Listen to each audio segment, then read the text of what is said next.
Captain Yuna stood at the window of her ship watching the stars drift by. The Harmony's Edge was a beautiful vessel, sleek and white, built for peace rather than war. At least that's what everyone believed. She had commanded this ship for 12 years, and in all that time, she had never fired a weapon in anger, not once.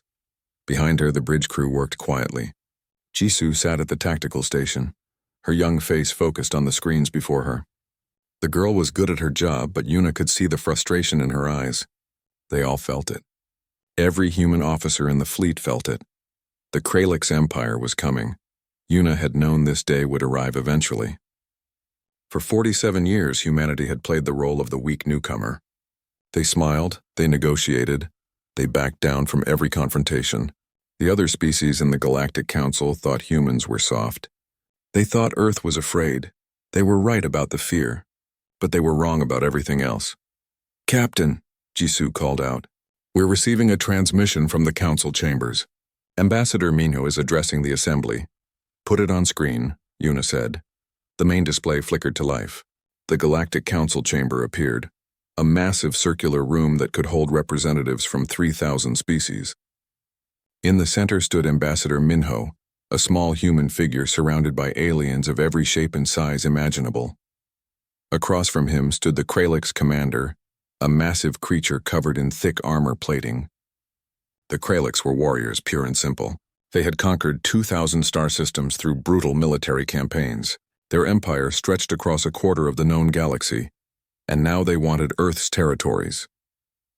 "Your response is unacceptable," the Kralix commander growled. His voice rumbled through the speakers like thunder. "The Kralix Empire demands 40% of human territories and resources. You have no choice in this matter. Comply or face correction." Minho stood perfectly still. His face showed no fear, no anger. Just that patient smile he always wore. Yuna had known Minho for 20 years. She knew that smile was a mask, carefully maintained for the benefit of everyone watching. "I understand your position," Minho said calmly. "However, I must respectfully request more time to consider these terms. Perhaps we could schedule a 90-day negotiation period? I'm certain we can find a solution that benefits both our peoples." The council chamber erupted in whispers. Other species exchanged glances. Yuna could read their thoughts easily. Another human surrender. Another display of weakness. The poor humans, always backing down, always seeking peace. The Kralix commander laughed, a harsh sound that echoed through the chamber. 90 days? Very well, Ambassador. We will give you time to accept the inevitable. 90 days from today you will surrender your territories or we will take them by force. Minho bowed slightly. "Thank you for your patience, Commander." The transmission ended. Jisoo turned in her chair to look at Yuna. The young officer's hands were clenched into fists. "Captain, why do we keep doing this?" Jisoo asked. Her voice was tight with anger. "We have weapons. We have ships. Why do we always back down?" Yuna walked to the tactical station and placed a hand on Jisoo's shoulder. "Because we remember what we were," she said quietly. "And we're trying to be better." Jisoo didn't understand. How could she? She was born after the first contact, after humanity had already decided to hide their true nature. She had grown up in this new era of careful diplomacy and measured responses. She didn't remember old Earth, but Yuna did. Yuna was 48 years old. She had been a teenager when humanity first developed faster than light travel. She remembered the excitement, the hope of meeting new civilizations among the stars, and she remembered what they found. Before humanity announced their presence to the galaxy, they spent 5 years watching. They built long-range observation satellites and studied every species they could find. They watched wars, conquests, and genocides. They saw the Kralix Empire destroy 17 different civilizations in brutal campaigns. And Earth's leaders made a decision. They would join the galactic community, but they would hide their true capabilities. They would pretend to be weak, peaceful, and naive. They would smile and negotiate and back down from every fight. It had been a test. Could humanity join the galactic community without becoming conquerors themselves? Could they resist the temptation to use their power? For 47 years, the answer had been yes. But Yuna knew that time was ending. Her communication panel beeped. A priority message from Earth, encrypted and coded for her eyes only. She moved to her private office and locked the door before opening it. The message was short. Just 5 words from Ambassador Minho. Request protocol recall. No choice. Yuna sat down heavily in her chair.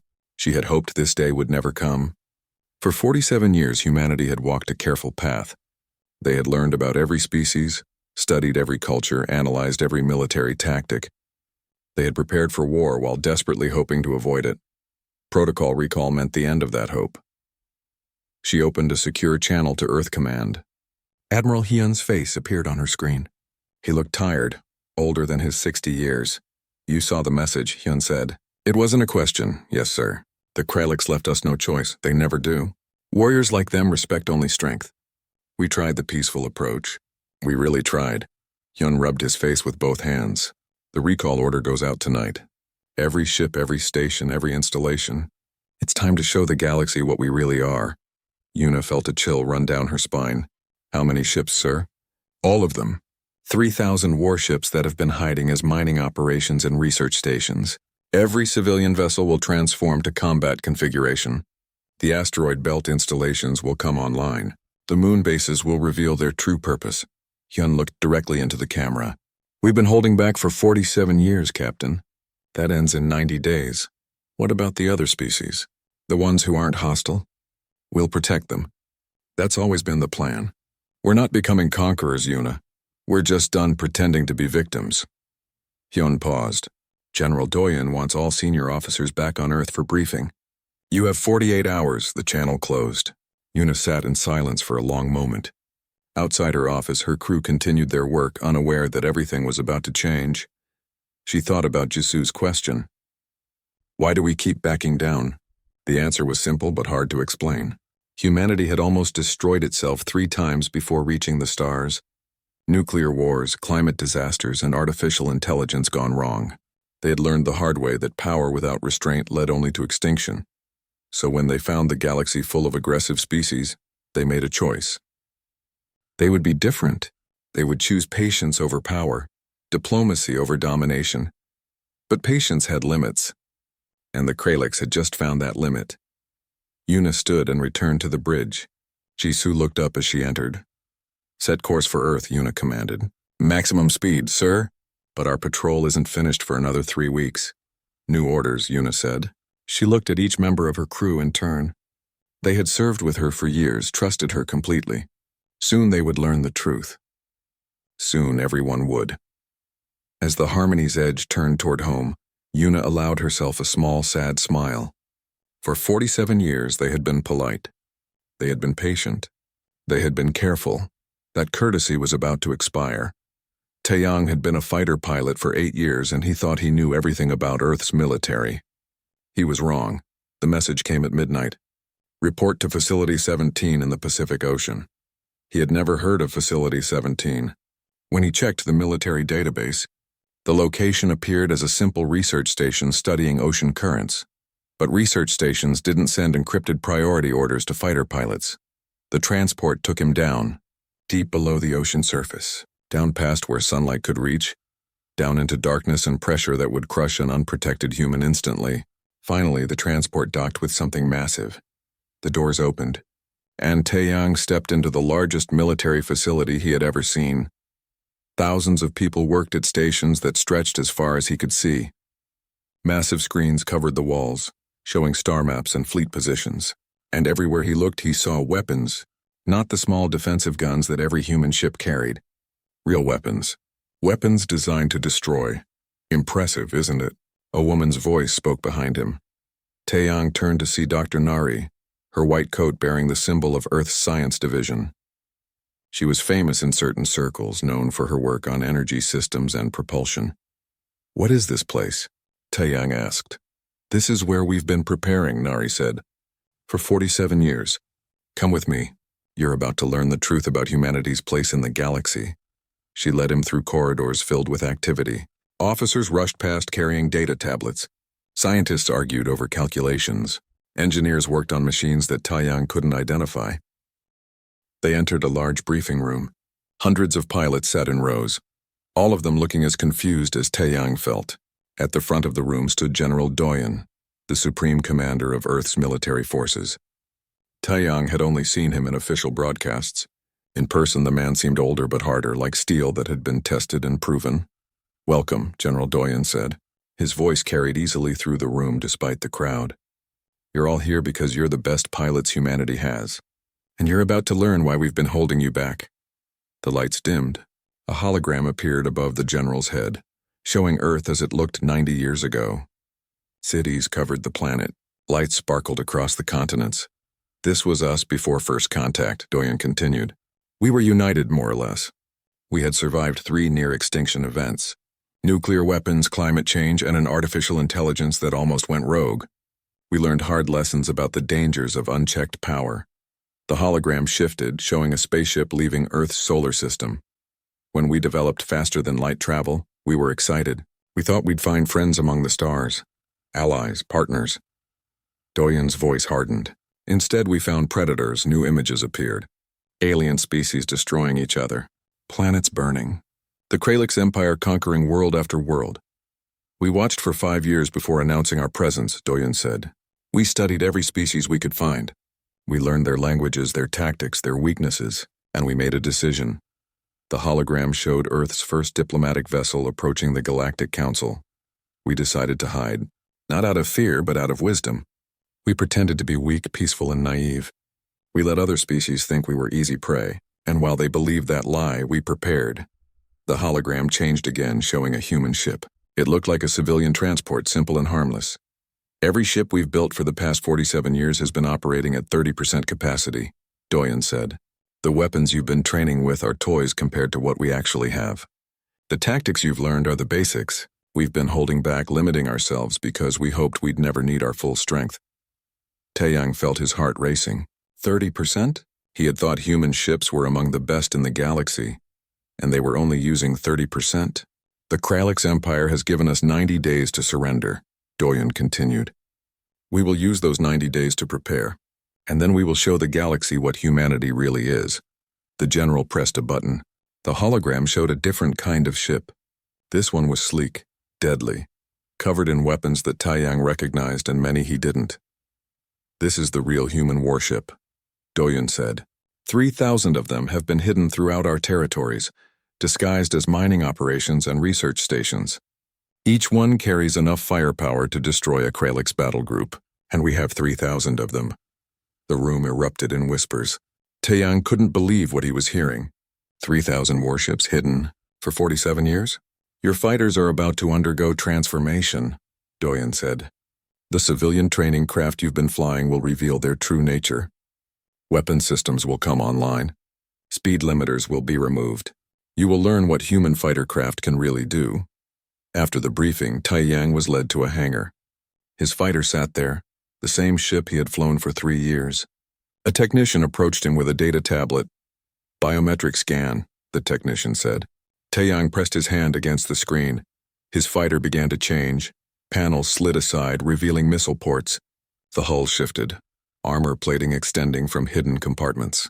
The engines glowed brighter as limiters were removed. In 30 seconds, his familiar training craft had transformed into a weapon of war. "What's the top speed?" Taeyang asked, his voice barely a whisper. The technician smiled. "0.8 light speed in normal space. We've never told pilots that before. Didn't want anyone accidentally revealing it." Taeyang climbed into the cockpit. New displays came online, showing weapons and systems he had never seen before. Plasma cannons, kinetic missiles, electronic warfare suites. His training fighter had been carrying all of this, hidden behind fake panels and disabled systems. "We've been the strongest the entire time?" he asked. The technician's smile faded. "No, we've been cautious. There's a difference." Across Earth, similar transformations were happening. Mining stations in the asteroid belt revealed themselves as weapons platforms. Research outposts became military bases. Civilian transports shed their disguises and became warships. In his office deep beneath the Pacific, General Doyen met with his senior staff. Admiral Hyun, Captain Yuna, and Ambassador Minho sat around a holographic display showing the entire galaxy. "The Kralix will attack with everything they have," Hyun said. 50,000 ships, maybe more. They've been the dominant military power for 3 centuries. They won't believe we can threaten them. "That's their weakness," Minho replied. He no longer wore his diplomatic smile. This was the real Minho, the strategist who had spent 47 years studying every species in the galaxy. "They're arrogant. They think military might is the only form of power. They don't understand preparation, patience, or strategy. What about the other species? Yuna asked. The ones who aren't hostile? When we reveal ourselves, they'll be frightened. Some will be, Do-Yun admitted. But we'll show them that strength and principle aren't opposites. We can be powerful without being conquerors. That's what makes us different. Junho, the military's chief historian, spoke up.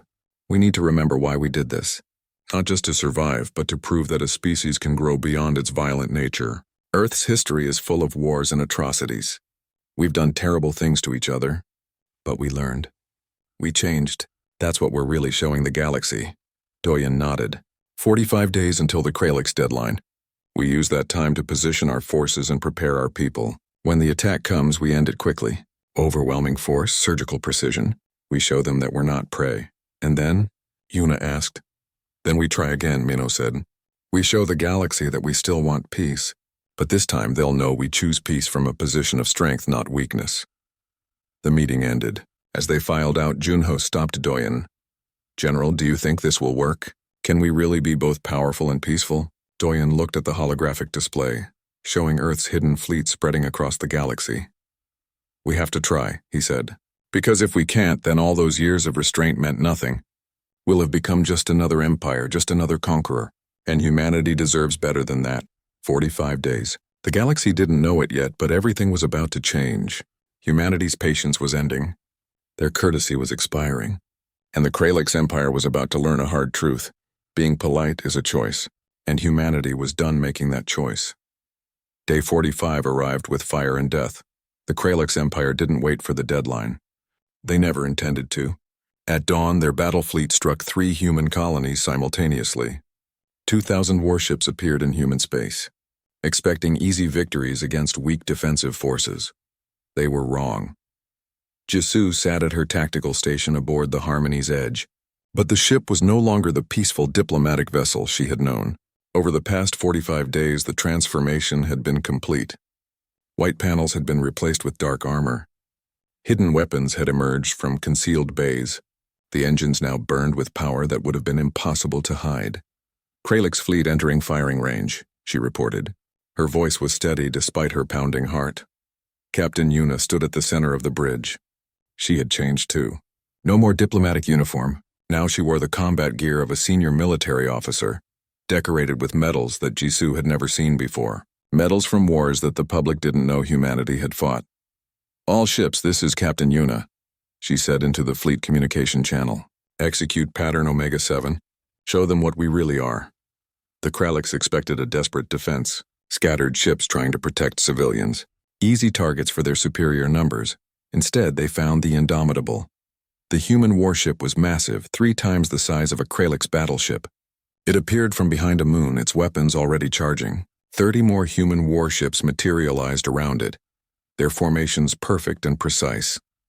The Kralix commander must have been confused. Where had these ships come from? Human vessels were supposed to be weak, lightly armed, designed for peace. The Indomitable fired first. Human weapons had been developed in secret for 47 years. They had studied every species' technology, learned from every design, and improved on everything they found. Plasma cannons struck with pinpoint accuracy. Kinetic missiles accelerated to relativistic speeds, turning into unstoppable projectiles. Electronic warfare systems jammed Kralix communications and sensors. The first Kralix battle group of 200 ships faced 30 human vessels. The battle lasted 14 minutes. Not a single human ship was lost. Jisoo watched her tactical display in amazement. The Kralix ships were bigger, but they were slow and predictable. Humanity had studied their tactics for 47 years, knew every strategy they would use, every formation they preferred. The human ships moved in 3 dimensions, using vectors and angles that the Kralix couldn't predict. They had learned to fight in true space combat, while most species still thought like they were fighting on a flat surface. Second wave incoming, Jisoo reported. 400 Kralix ships. Deploy the drone swarms, Yuna ordered calmly. From each human ship, 1,000 small drones launched. They moved in coordinated patterns, creating a cloud of intelligent weapons that confused Kralix targeting systems. The drones weren't individually powerful. but they worked together with artificial intelligence that predicted enemy movements before they happened. The Kralix fired wildly into the swarm. Some drones were destroyed, but most survived. They slipped through the Kralix formations and attached to ship hulls. Then they detonated, cutting through armor at weak points that humanity had identified decades ago. Across the galaxy, the same scene repeated. At every human colony the Kralix attacked, they found not victims but warriors. Earth's hidden fleet revealed itself, and the galaxy watched in shock. Ambassador Minho stood in the Galactic Council chamber, but he wasn't there to negotiate. He was there to broadcast. Behind him, Yunji worked the communication systems. She was young, barely 25, but she had been chosen for this task because she understood what it meant. This message would echo through history. People of the galaxy, Minho began. His voice was transmitted on every channel, every frequency.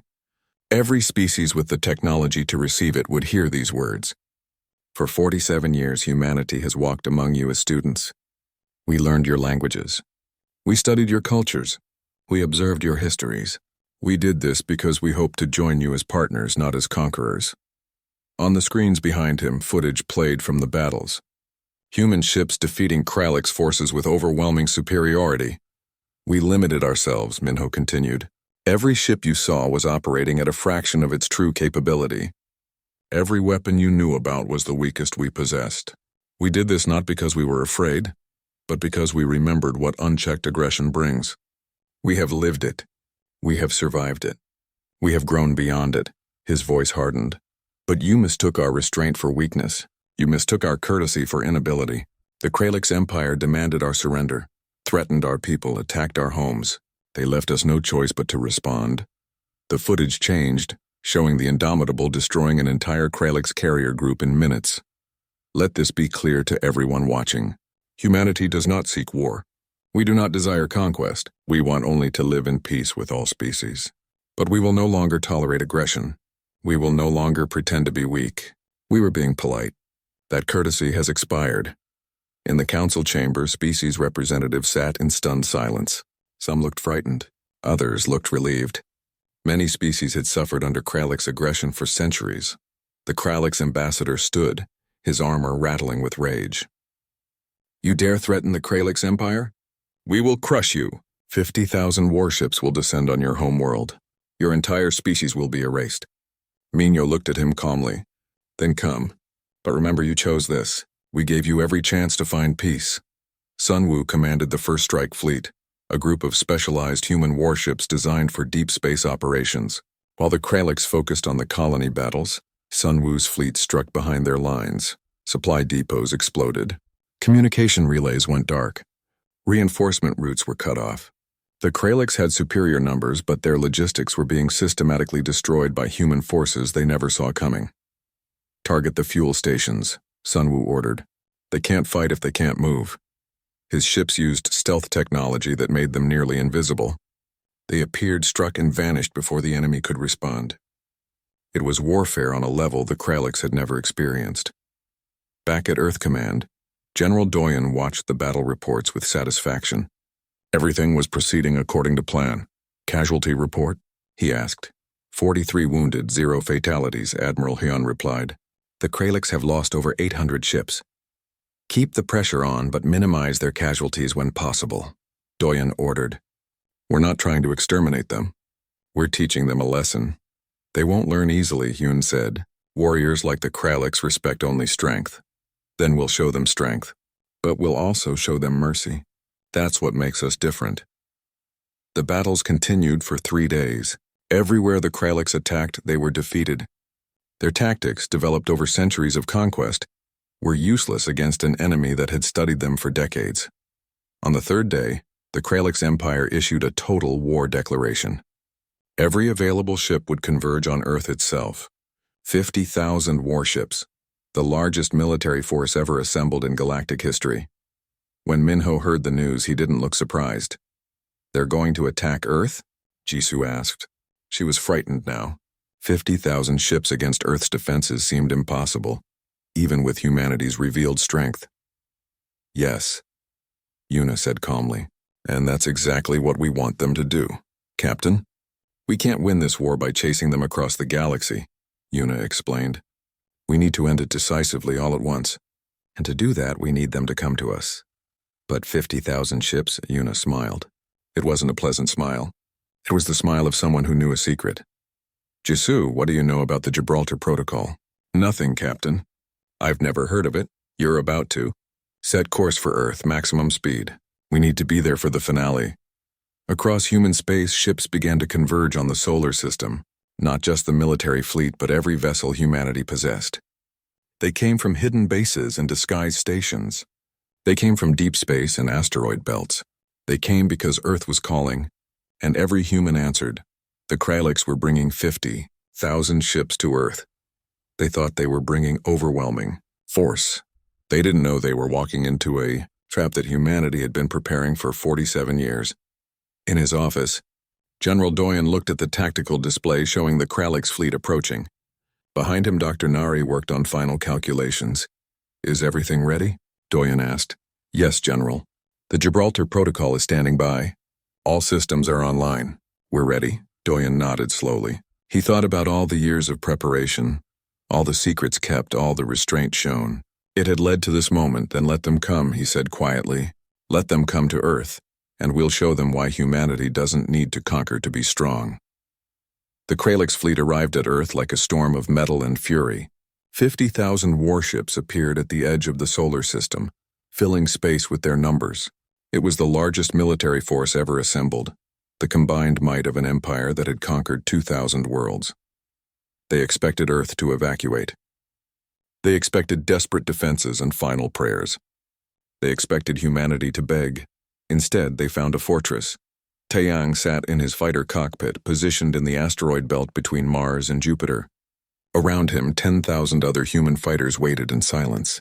The asteroids themselves had been hiding weapons platforms for 47 years, disguised as simple mining equipment. All fighters, this is Admiral Hyun. The voice came through his helmet. The Kraliks fleet is entering our trap. Hold position until my command. Remember your training. Remember what we're fighting for. Taeyang checked his weapon systems for the 100th time. Everything showed green. His fighter was a marvel of technology, faster and more powerful than anything the Kraliks possessed. But 50,000 ships? The number seemed impossible. Nervous? His wingman Yunji asked over the private channel. Terrified, Taeyang admitted. Good, that means you're smart. But trust the plan. We've been preparing for this. The Kraliks fleet moved deeper into the solar system. They flew in traditional formations, massive walls of ships that had broken countless defenses. Their commander broadcast on all frequencies, demanding Earth's immediate surrender. General Doyen stood in Earth Command, watching the tactical display. Every moon, every satellite, every hidden station was marked in green. The Kraliks ships appeared as red dots, so many they looked like a cloud. Deploy the Gibraltar Protocol, he ordered quietly. Across the solar system, humanity's true defenses revealed themselves. The asteroid belt came alive. Thousands of weapon platforms emerged from rock and dust. Railguns the size of skyscrapers extended from camouflaged stations. Energy weapons charged, drawing power from generators that had been built inside hollowed asteroids. Every moon in the solar system activated. Europa, Titan, Callisto, and dozens of others shed their peaceful disguises. Missile silos opened. Fighter bays launched their craft. Defensive shields powered up. Even Earth's moon, humanity's oldest companion, revealed its secrets. The entire far side was a single massive weapons platform, built over decades and hidden from casual observation. What is this? The Kraliks commander demanded. How? Admiral Hyun replied, his voice calm. We told you we were being polite. Did you think politeness meant stupidity? We've had 47 years to prepare for this moment. The Kraliks fleet tried to advance, but they quickly realized their mistake. The solar system wasn't just defended. It was a maze of overlapping kill zones, carefully designed to turn their numerical advantage into a disadvantage. All fighters, engage, Admiral Hyun commanded. Taeyang's fighter launched from its hiding place among the asteroids. 10,000 human fighters burst into space, moving in coordinated patterns that confused Kralik sensors. They had trained for this, practiced it 1,000 times. The fighters didn't meet the Kraliks head-on. Instead, they used the asteroids as cover, appearing and vanishing, striking and retreating. Each attack was precise, targeting engines and weapons systems. The goal wasn't to destroy, but to disable and divide. Target their formations, Taiyang heard Sun Wu's voice, the squadron commander. Break them into smaller groups. Human weapons fired with perfect accuracy. Plasma bolts struck at calculated points. Missiles tracked targets using AI that predicted movements before they happened. The Kralix ships were powerful, but they were also predictable. Humanity had studied their tactics for 47 years. The asteroid belt became a battlefield unlike anything the galaxy had ever seen. Kralix ships tried to push through, but they found themselves caught in crossfire from all directions. The tight formations that made them strong in open space became their weakness in the confined asteroid field. Their ships collided. Their formations broke. Their commanders lost coordination. Second wave, Admiral Hyun called out. From behind Jupiter, a fleet of human capital ships emerged. These weren't the diplomatic vessels the galaxy knew. These were warships built for one purpose: overwhelming firepower. Captain Yuna commanded a battle group of 30 ships. The Harmony's Edge had been transformed completely, now bristling with weapons. But it was still her ship and she knew every system perfectly. Target the Kralix command carriers, she ordered. Cut off their leadership. Her ships moved in perfect coordination, each one covering the others. They had practiced this formation for years, waiting for a day they hoped would never come. The human weapons struck with devastating precision. Kralix command ships tried to coordinate their forces, but human electronic warfare systems jammed their communications. Human hackers infiltrated their networks. Human AI predicted their orders before they were given. The battle wasn't even close. On Earth, billions of people watched the displays showing the fight above their world. They saw humanity's true strength revealed for the first time. They saw ships and weapons that had been hidden in secret. They understood now why their leaders had been so patient, so careful, so restrained. We could have done this at any time, Junho narrated for the public broadcast. For 47 years, we could have revealed our strength and dominated the galaxy. But we chose patience. We chose to learn, to prepare, to hope for peace. The Kralix forced our hand. Remember that. The Kralix fleet, massive and seemingly unstoppable, began to break apart. Ships tried to retreat but found their escape routes blocked. Human forces had surrounded them, cutting off every exit from the solar system. 3 hours into the battle, the Kralix had lost 10,000 ships. Humanity had lost 47 fighters and 2 frigates. The Kralix commander finally understood. They hadn't attacked a weak species desperate to survive. They had walked into a trap designed by strategic minds that had been planning this battle for decades.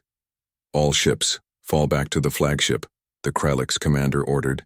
Defensive formation, but it was too late for defensive formations. Jisoo watched her tactical display aboard the Harmony's Edge. The Kralix fleet was clustering around their flagship, trying to protect their commander. It was a predictable move, one that humanity had anticipated. Captain, she reported, they're doing exactly what Admiral Hyun predicted. Yuna nodded. Signal the fleet. Execute final phase. The human ships pulled back, giving the Kralix a moment to breathe. For 30 seconds, the battle paused. The Kralix must have thought they had found a way to escape. Then Earth's moon fired. The weapon had no name in any language. It was pure human innovation, built from physics that humanity had discovered and kept secret. A beam of concentrated energy that could destroy a planet if aimed at a surface. It wasn't aimed at a planet. It was aimed just past the Kralix flagship, a warning shot that lit up space like a new sun. Kralix Commander, Admiral Hyun's voice echoed across all frequencies. You have one chance to surrender. Power down your weapons. Accept our terms, or the next shot won't miss. Silence filled the communication channels. Then slowly the Kralix flagship's weapons went dark. One by one, the remaining ships followed their commander's lead. The battle was over. Ambassador Minho appeared on every screen, addressing both Earth and the galaxy beyond. The Kralix Empire has surrendered. Their fleet will withdraw from human space. They will pay reparations to the species they've conquered. They will sign a non-aggression treaty with humanity and our allies. The Kralix commander's face appeared on the communication screen. He looked broken, defeated in a way that went beyond military loss. His entire worldview had been shattered. How? He asked. How did you hide all this? Minho's expression softened slightly. We didn't hide it, Commander. We restrained it. There's a difference. We hoped we would never need to show you this. We hoped you would accept peace. But you forced this confrontation. You could have conquered the galaxy, the Kralix said quietly. You were strong enough? Yes, Minho agreed. But strength without wisdom leads to destruction. We learned that lesson the hard way in our own history. We hoped to spare the galaxy from learning it the same way. The surrender terms were broadcast across the galaxy. The Kralix would withdraw. They would release conquered territories. They would reduce their military to defensive levels only. General Doyen addressed the human military forces. Total casualties 2,043 wounded, 87 killed in action. We won this battle with minimal loss because we prepared, but never forget those who didn't come home. Victory doesn't erase sacrifice. Medical ships began treating the wounded, both human and Kralix. Supply vessels brought aid to damaged ships. Humanity showed that their principles held even in victory. Taiyang returned to his carrier exhausted but alive. He had fired his weapons in anger for the first time, had seen war up close. It wasn't glorious. It was necessary but not glorious. We could have destroyed them all, Yunji said as they walked through the hangar. Why did we accept their surrender? Because we're trying to be better, Taiyang replied, echoing Captain Yuna's words. We won the battle. Now we need to win the peace. Across the galaxy, other species watched the battle recordings with new understanding. Humanity was strong. But more importantly, humanity was principled. They had won with overwhelming force but had chosen mercy when victory was assured. Some species celebrated, freed from Kralix aggression. Others feared, wondering if humanity would become the new empire. Many simply waited to see what happened next. But everyone understood one truth now. Humanity had been polite by choice, not necessity. And that choice made all the difference. 3 months after the Battle of Sol, the Galactic Council met again. But everything had changed. Ambassador Minho walked through the council chambers, and this time, the other species didn't look at him with pity. Some showed respect. Some showed fear. Many showed both. The galaxy had divided into 3 groups after humanity's victory. Some species feared that Earth would become the new conqueror, replacing the Kralix Empire with human dominance. Others respected humanity's strength and principles, seeing hope for a different kind of leadership. A third group wanted to test humanity, to see if their strength was real or just one lucky victory. The Vryn sovereignty was the largest of this third group. The Vryn were different from the Kralix. Where the Kralix were brutal warriors, the Vryn were patient strategists. They had never lost a war in 800 years, not through overwhelming force but through careful planning and brilliant tactics. And they wanted to meet humanity. Ambassador Minho, the Vryn representative, spoke as Minho took his seat. The Vryn sovereignty requests a private meeting. Neutral territory. Our leadership wishes to speak with yours. Minho studied the Vryn carefully. They were tall and thin, with 4 arms and eyes that seemed to calculate everything they saw. Dangerous, but not because of aggression. Dangerous because they were smart. We accept, Minho said, but we choose the location. 2 weeks later, Admiral Hyun stood on a space station that humanity had built at the border between human and Vryn space. It was neutral ground, protected by both fleets but claimed by neither. General Doyen was there too, along with Captain Yuna and several other senior officers. This meeting could determine the next century of galactic politics. The Vryn arrived with their own delegation. Their leader, Admiral Callus, moved with grace despite having 4 arms. His 3 eyes studied the humans with obvious intelligence. You defeated the Kralix easily, Callus said without preamble. Too easily. You didn't just fight them. You knew them, studied them, prepared for them specifically. Yes, Doyun replied. He saw no reason to lie. For 47 years, why hide? Why wait so long? Because we hoped we wouldn't need to fight at all, Doyen said. War is easy. Peace is hard. We wanted to give peace every possible chance. Callus's eyes focused intent. Lie on Doyen. You fought like you had been planning for decades. Every tactic, every weapon, every strategy was designed specifically to counter the Kralix. That level of preparation requires patience and foresight. It does, Hyun agreed. We're patient people. When we decide something is necessary, we see it through. Then we are alike, Callus said. The Vryn sovereignty also prepares for wars we hope never to fight. We also value strategy over brute force. Perhaps we don't need to test each other. The meeting lasted 6 hours. Both sides shared information about their capabilities, their philosophies, their goals. It became clear that humanity and the Vryn had more in common than either had with the Kraliks. "What do you want?" Kallis finally asked. The Kraliks wanted conquest. What does humanity want? Minho, who had been quiet through most of the meeting, spoke up. "We want to survive. We want to grow. We want to explore. And we want to help build a galaxy where species can coexist without constant war." "Idealistic," Kallis observed. "Maybe," Minho agreed. "But we've seen the alternative. Our history is full of wars and destruction. We almost destroyed ourselves 3 times. We don't want to repeat those mistakes on a galactic scale. And if others threaten you, then we defend ourselves," Yuna said firmly. "We're not pacifists. We're just careful about when and how we use force." Kallis was silent for a long moment. Then he made a gesture that his aides later explained meant approval.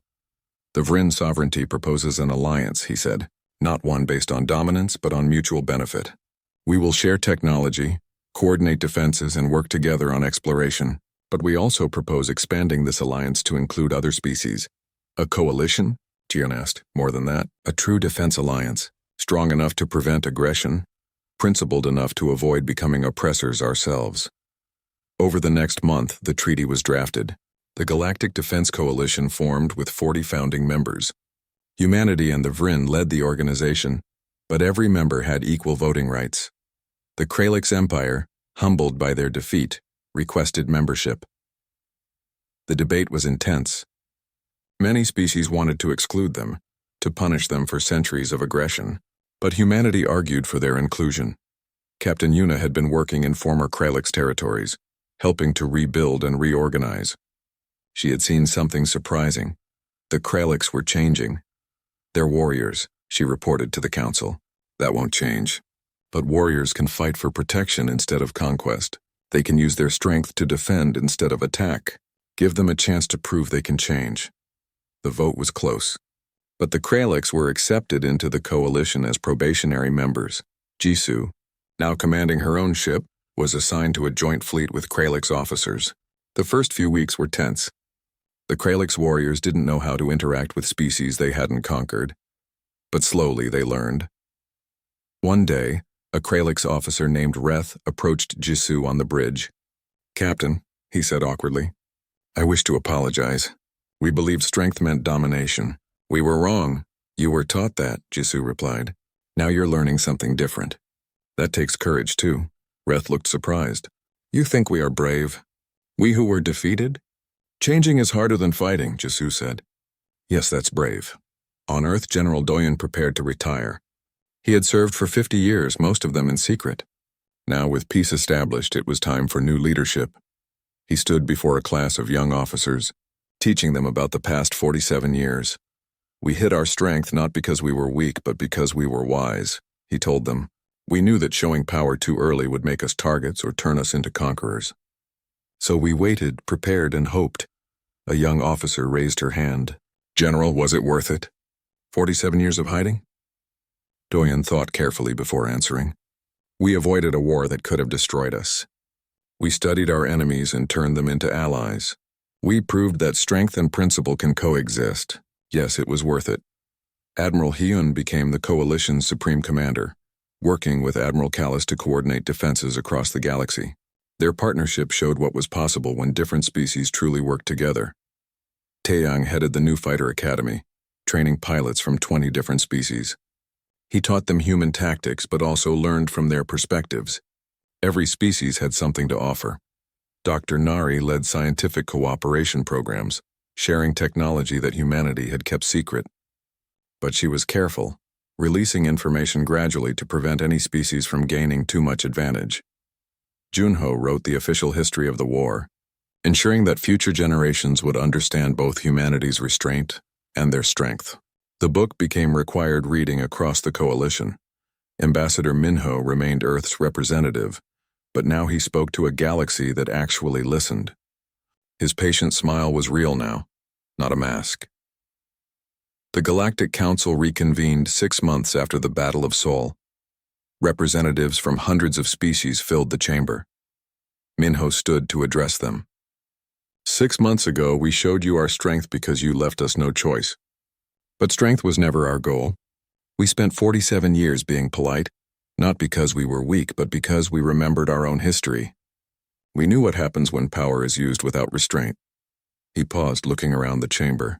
Our species has nearly destroyed itself multiple times. We fought wars over resources, ideology, and pride. We've built weapons that could end all life on our planet. We survived those times, but barely. When we reached the stars and found the galaxy full of aggressive species, we made a choice. We would be different. We would prepare for war while working for peace. A small species representative, newly freed from Krallick's occupation, stood up. What happens now? Will humanity protect us? Will you become our new rulers? No, Minho said firmly. We will help you protect yourselves. We will share technology and training. We will stand with you against threats. But we won't rule you. That's not who we are. Another representative asked, how can we trust that? How do we know you won't change, become like the Krallicks? You don't, Minho admitted. Trust isn't given, it's earned. We'll earn it by keeping our promises, by respecting your sovereignty, by being consistent. Judge us by our actions, not our words. Jisu's ship, now part of the Coalition fleet, received new orders. They were to explore beyond the galaxy's edge where sensors had detected unusual signals. Her crew was mixed. Humans, Vryn, reformed Krallicks, and a dozen other species. Captain, Reth said from the tactical station, we're approaching the signal source. All hands battle stations, Jisu ordered. Just in case. But remember, we investigate first and fight only if necessary. The ship moved forward carefully. Whatever was out there, they would face it together. Not as conquerors, not as victims, but as explorers representing a galaxy learning to cooperate. Detecting massive structure ahead, the sensors officer reported. It's ancient. Possibly millions of years old. Hold position, Jisu ordered. Scan it completely before we approach. We have time. We do this right. That was humanity's gift to the galaxy, patience.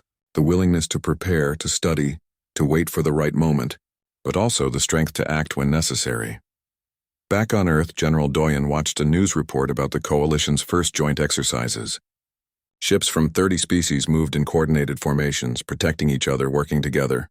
We did it, he said to himself. We proved it's possible. His aide, a young officer, asked, what's possible, General? Being strong without being cruel. Being prepared without being aggressive. Being powerful while remaining principled. Doyen smiled. For 47 years, we were polite. We restrained ourselves. We hoped for the best while preparing for the worst. And it worked. Not perfectly, but it worked. The galaxy had learned an important lesson. Humanity wasn't the strongest species because of their weapons or ships. They were strong because they understood themselves. They knew their capacity for destruction and chose to control it. They knew their history of violence and chose to grow beyond it. Other species began to follow that example. The Krallicks reduced their military and focused on defense. The Vryn opened their borders to cultural exchange. Dozens of smaller species found their voices in the Coalition, no longer afraid of being crushed by larger empires. Change came slowly. There were still conflicts, still disagreements, but now there was a framework for resolving them without war. Ambassador Minho received a message from a species humanity had studied, but never contacted. They had watched the Battle of Sol and the formation of the Coalition. Now they wanted to join. We hid from the galaxy for 3 centuries, their message read. We feared the aggressive species would destroy us. But if humanity could show strength while maintaining principles, perhaps we can too. We wish to learn from you. Minho smiled as he composed his response. That was the real victory. Not the battle they won, but the hope they inspired. Humanity had been polite for 47 years, and in doing so, they had changed the galaxy's future. They proved that courtesy wasn't weakness. Restraint wasn't cowardice. Patience wasn't surrender. They proved that a species could remember its violent past, acknowledge its capacity for destruction, and still choose to be better. That was humanity's true strength. Not their weapons, not their tactics, but their choice to use power as a last resort.